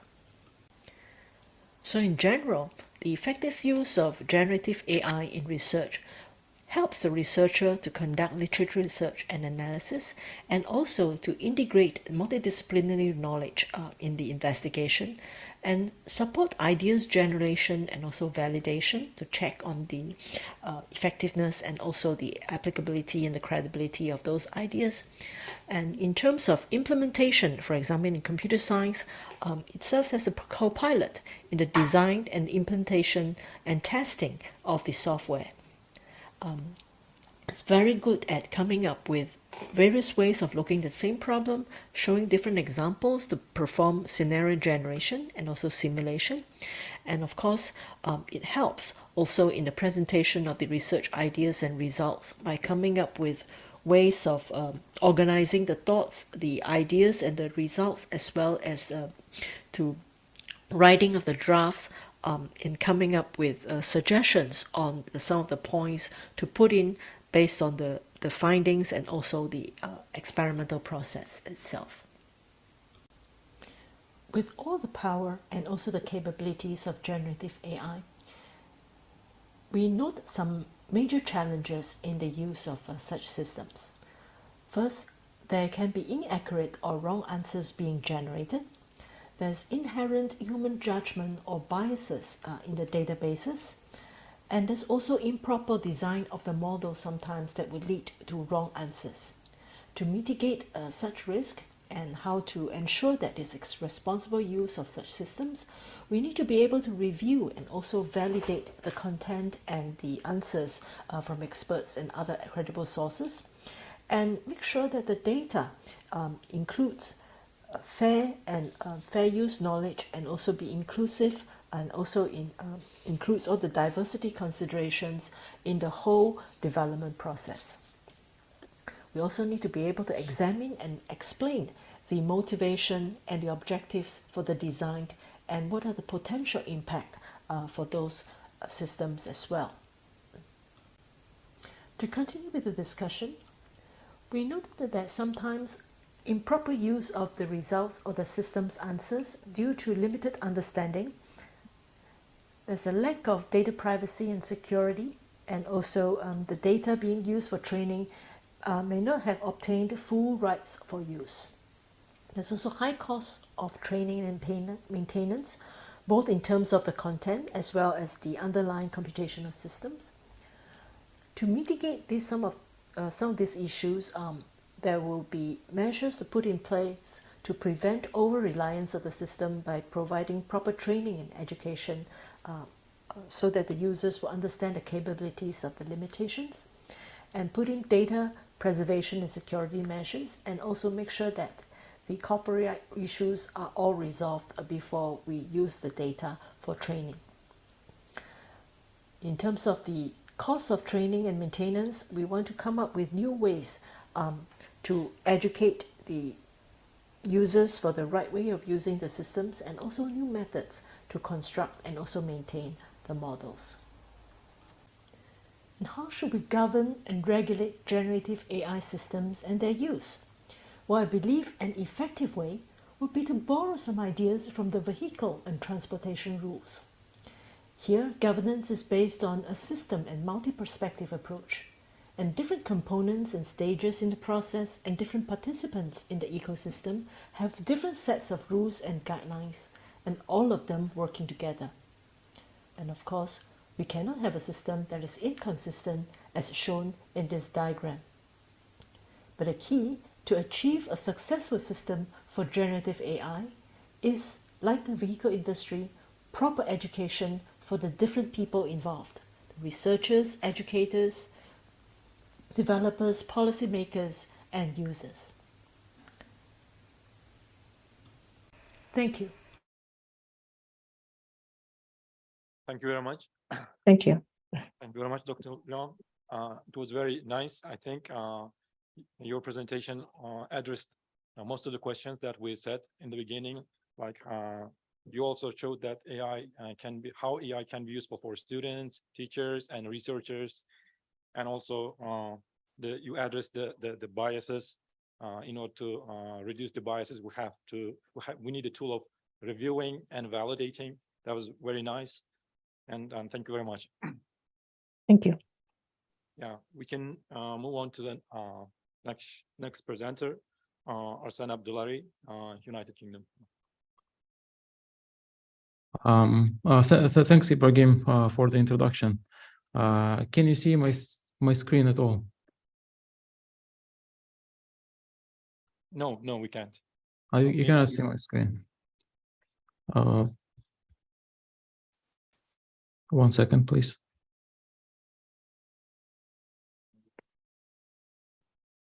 I think you are given the permission to share. Maybe now? Can you see? All right. Absolutely. Perfect. Yeah, thanks for inviting for this a wonderful discussion. I think it's really great initiative, and I think I'm really happy to see the progress and the way Uzbekistan sees this problem and the opportunities about generative AI and in general development of the machine learning and information technologies. So basically, my name is Arsan Abdullari. So I'm basically presenting here a couple of ideas that kind of was on my mind for quite a while, relates to generative AI. I will be thinking more about future generations, the scholars that we have right now, maybe elementary class students or maybe middle school students, and then how will AI change their lives and how the AI will change the complete education system in the world. What should we change now in our education system so we can get advantage in the future, or who will be leading the world in education, next generation. So I want to start with this quote. Yeah, it's a bit not really great maybe, but it kind of captures the meaning. So there is in American culture, there is a saying God created man, Samuel Colt made them equal. So it's basically the guy created the pistol, and this thing basically changed the game. It doesn't matter how strong you are. It doesn't matter anything, but when you have this new technology. So it basically make you like great advantage. A similar thing is like with the generative AI right now. Research papers are written in many languages. We created content in many languages and for a different people with a different background in different countries. But generative AI like ChatGPT made those papers and those resources accessible to everyone, which is like a really great thing to do. But what is the other side of the coin? Like we know that pistol right now, so it was great like for the safety like years ago, but now it kind of causes a lot of problem in the United States, right? In many other countries. So what is the other side of the coin relates to the generative AI? So one of my thoughts is like it's more philosophical. It's coming like from the sort of a dilemma like about what comes first, language or logic. Do we use like a language as a framework to put our thinking and thoughts in order and to express our thinking, or the other way around? Our logic creates the language, and basically, yeah. So every languages are driven by the language. It's actually like a debate, but what is for sure is that no matter what comes first, the language or the logic, so the language has like a strong influence to the way we think, right? Like for example, like Cambridge students on average write 1 or 2 essays per week. And why? And it's actually like writing essays and expressing your thoughts help you to basically generate like new ideas and creativity, and to put your thinking on like a sort of order that creates your basically knowledge and creativity. It's a really great thing, and you basically learn how to express your thoughts. If we will be using right now the AI tools, what will happen to our logic? How will we substitute this sort of experience of putting our thoughts into the right framework? This is like a really great question, and we need to think about our new generations from now, from this point of view. We need to basically make education in a way, so by using these AI tools and sort of exercises, we can still keep the like mental processes like working in the right direction. There was a like before, like in the strong schools all over the world, there was a sort of a policy of open book. When you go to the exam, you basically design your set of questions in a way so students you can use the book, but they cannot really cheat, because they need to use their logic to do some inference, right? So now it's changing towards the open book plus like open AI. So you can use both like AI tools and the book. But the thing is, like, if before we was thinking like the student needs to have a logic, now we need to design the problem in a way so the reasoning, like strong reasoning, is important. If there is no reasoning, basically student cannot really solve those problems. It's really difficult right now. Like big universities like in UK, like I don't know, Imperial College, UCL, or Cambridge are struggling to design a great set of problems that can be done this way. But the main problem is that we have assumption right now that AI cannot do some reasoning, but like Professor Yoon just mentioned that there are some like reasoning capabilities, and I want to just like dive a bit deep into the generative AI, like especially transformers. Can they really reason? So we was discussing about it with my colleagues, and then on the left you can see like a diagram like of the transformer like architecture. It's like a really simple thing. The only important thing you can see here is like attention mechanism. So what is attention is basically this like a small formula, what you can see on your right top, and it's very simple. It has like a three main components: is the query, key, and value, and then basically some probability distribution function. So the question is like, why do we need query? Why don't we map directly key to value. So it's a really, really good question. And another good question, like we have probability distribution here as well. Then I want to talk about this paper. Like I kind of like this paper. It was published a few years ago in Nature by Daniel Woppert. Basically, it is a contextual inference. If you will see at this formulation, it is basically the same thing as we seen in the transformer network. So basically, the query was used as the conditional. So basically, your response is conditional to the query. So it basically learns the conditional probabilities of the thing. And what does it mean is that transformers are capable of reasoning. So by training more and introducing more weights, it will be more smarter and it will be able to reach like an incredible level of inferences. There are another also evidences that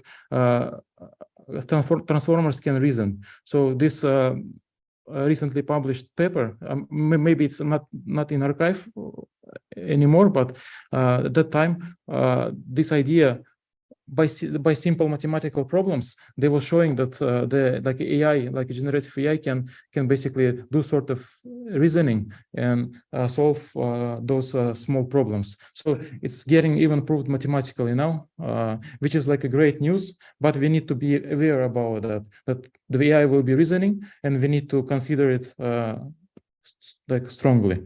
Another thing is like the emerging of the languages. Like on your left, you can see the Dolly 2 at that time, the model. You can see it kind of generated. So we asked like two farmer was talking about vegetables, and just we asked to put some subtitles, and it basically generated some like text. It looks like a nonsense, but it is not. This language emerged in the model.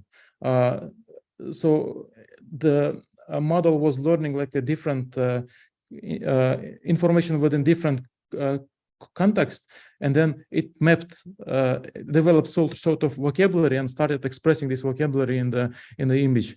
And also on your right, like it's a very new work by the Cambridge-based startup Wave. They presented it like a couple of weeks ago. So basically, it's an end-to-end learning for the autonomous vehicles. Basically, autonomous vehicle is driving on the UK streets right now with no intervention of human. It's end-to-end, like directly from camera to the steering wheel and the acceleration pedal. But what you can do, you can ask the car what is currently doing and why it's, for example, stopping, what kind of weather conditions, and you can basically ask many things from the model. What does it mean? Before, like we was thinking that AI is like a black box model and it's not reliable, but now with the large language models together with other algorithms, we can really see what's really going on inside, and it makes like opens like great opportunity in many domains. Like for example, medical domain. Before we didn't use the AI because we don't know, we have ethical problems. We don't know how it works and if it is reliable or not. But now we can see why and what the AI algorithm is doing at the moment, which is like incredible thing. So there are two type of people currently, like who are kind of waiting the new opportunities are trying to capture more value out of this like AI wave, and some other scientists who are just getting scared about the pace. I think like what we really need to do at the moment, we need to take all the opportunities and we need to catch the moment. But what we need also to do is we need to think about our next generations, and we need to do some steps at this moment so we can have advantage like in 20 years later. Yeah, so just like a brief conclusion, like what was my speech about is like traditional education certainly needs to be reformed. I'm not talking about the university level. Like university level, we need to use those tools. I'm more talking about the elementary school and the middle school. Yeah, we need to definitely start talking about now, and we need to know what we are trying to change, and we need to make some steps in this area. We don't know how AI influences young generation, like mental development and logic, which is like a really big research area. Maybe we need to talk in this domain experts, maybe bring these people who are working in the linguistics, philosophy, and this sort of experts also on board to talk how we can develop the new task design, new assessment approaches, and so on. Then, yeah, we need to accept that the AI is not just a tool for education; it is a game changer, and we need to be prepared for all outcomes. So, yeah, this is like my points of the presentation. Yeah, my name is Arsen Abdulali, so you can reach me out through this email. Thanks for your for your attention. Thank you very much, Arsen Abdulali. It was very nice, and I like that you gave your own thoughts about this AI and address the use, the next generation. And I think we also have the very bright next generation youth guys and high schoolers. I talk to them from time to time, and I'm very impressed from their thought thinking. For this opportunity, I want to taking this as an opportunity. I want to invite Azam Khan to talk a little bit. He's recently graduated from high school. Yeah, thank you, Arsen. Thank you again. Yeah. Hello, everyone. I'm really grateful for this opportunity to be here. Thanks everyone for coming. It's kind of spontaneous. Let me talk on some things that really resonated with me during this meeting. Let me talk about words of Mr. Oliver, who mentioned the equality, the value of equality during while we're integrating AI, generative AI technologies into education. As someone who is coming from the suburban areas of a developing country, I felt firsthand the barriers, mental barriers that people can have or youth can have when they're told that they can achieve anything. Imagine a child or who grows up in a farm, and you tell this child, you have a potential, you truly have a potential to work in the greatest companies in the world, in companies like Meta, SpaceX, NASA. This child would most probably be skeptical.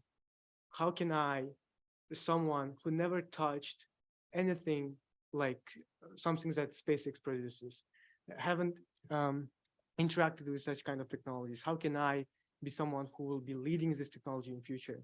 And that kind of mental barriers are, I believe, very common in the developing countries.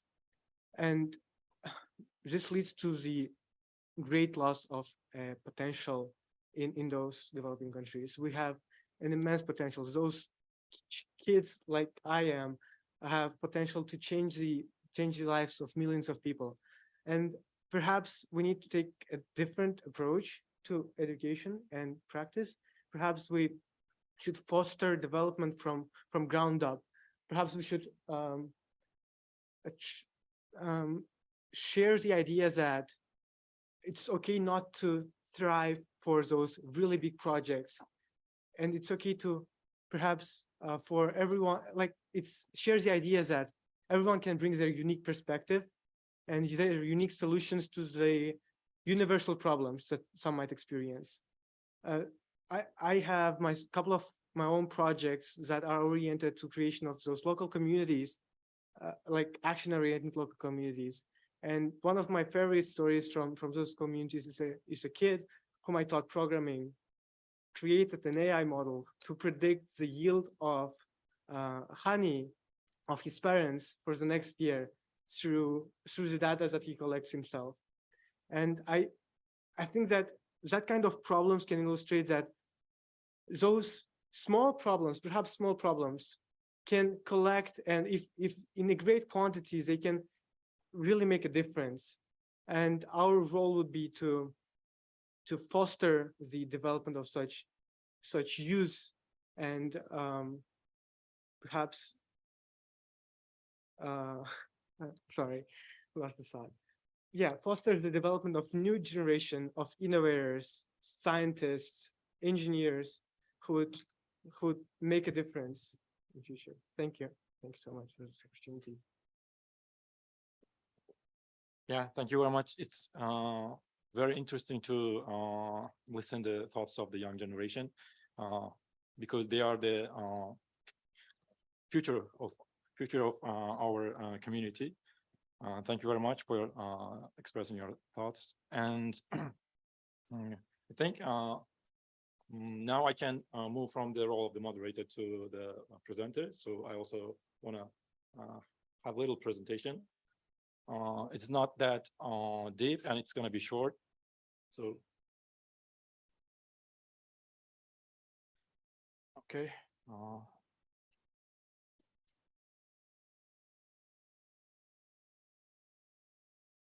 Okay. My name is Ibrahim Atajanov. Currently, I work as a professor at the Tashkent University of Information Technologists, named after Mohammed Al-Khwarizmi. Today, I want to talk about the role of generative AI in shaping modern education.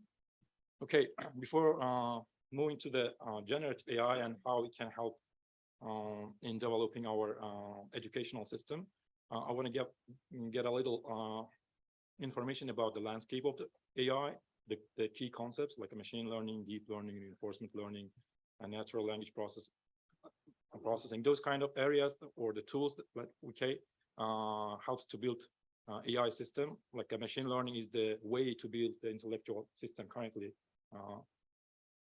and the deep learning is like it helps us to learn the key features that can be used for the tasks. And the reinforcement learning is like a learning to interact with the environment, and natural language processing is the way of machine to learn to understand the human language. And then the generative AI. Already everybody talked about generative AI, and I think everybody knows there is we have the discriminative AI and the generative AI, and maybe the concept of generative AI emerged long ago, but it had its shine with a paper like GAN, like Generative Adversarial Network. And now we have this tool, and we can have the content creation, data augmentation, simulations, and personalization, those kind of tools we have that we can use in education. Okay, mainly currently there are many generative AI tools, but I want to focus on this two generative AI tools, like generating images, and then the next one is text generation. As I told before, that this is generative adversarial network was the main had a role of turning the generative AI. Previously, of course, we had autoencoders, variational autoencoders, those kind of ways to generate images. Yeah, it's a simple method. It's like a game, it's a game of two identity. Like they play a game of beating each other. Like a generator tries to fool the discriminator by creating the content, and the discriminator try to distinguish if it's a real content or the fake one.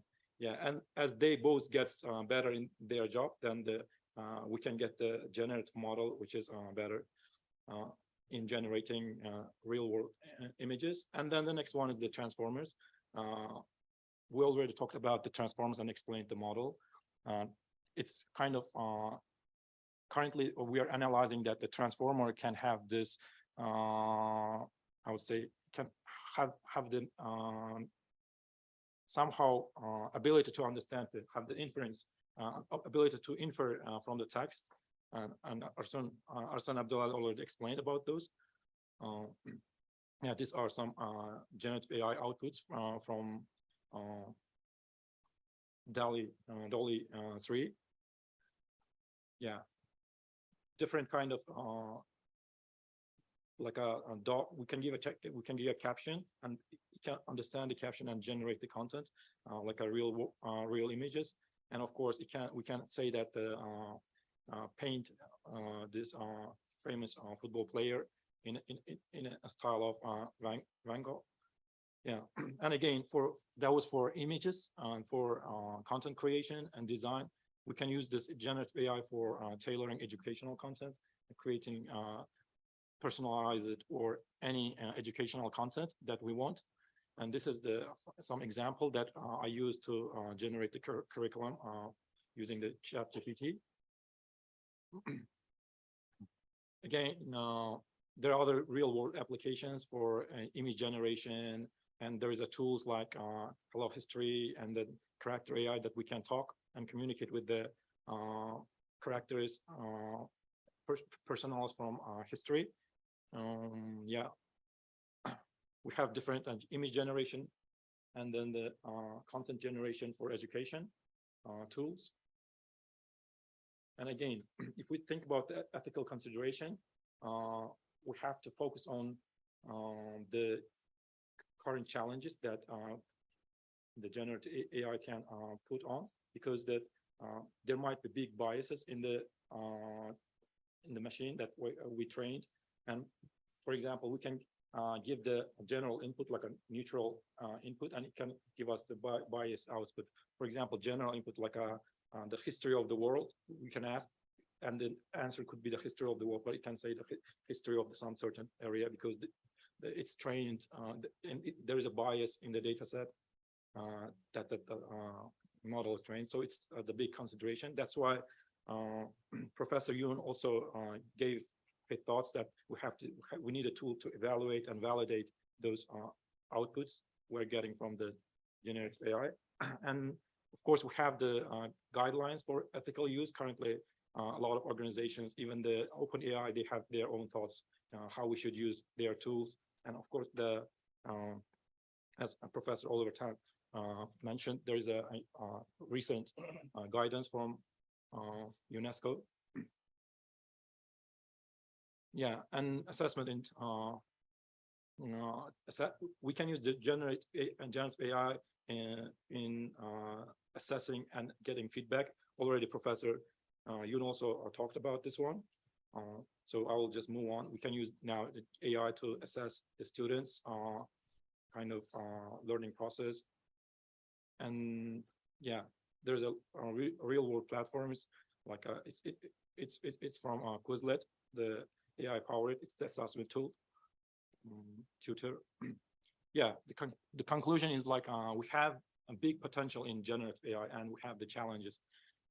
We have to find the balance. We have to keep the balance between this ethical problems and the potential. That's why I think this kind of meetings, this kind of gathering is very important to discuss and to try to find the solutions. And thank you very much. That was my talk.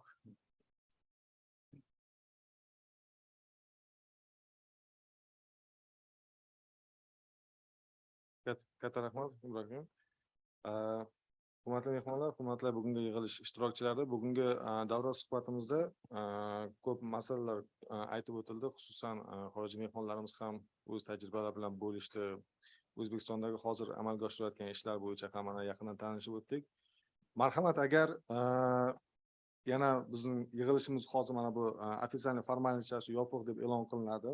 Bobur aka, hozir bizlarni birinchi qavatda vazirligimizning oshxonasida kofe brek kutyapti. Ya'ni muhokama, savol-javob yoki yana yaqindan tanishmoqchi bo'lsak, bizda hozir yana imkoniyat bor, vaqt bor. O'shaning uchun davom ettirsak, Bobur aka, balkim sizda yana qanaqa qo'shimchalar bo'lsa, marhamat. Ruxsat bersangiz, bugungi yig'ilishga tugatsak, kofe brekka taklif qilamiz. Rahmat. Kelganinglar uchun rahmat. Xayrlashamiz.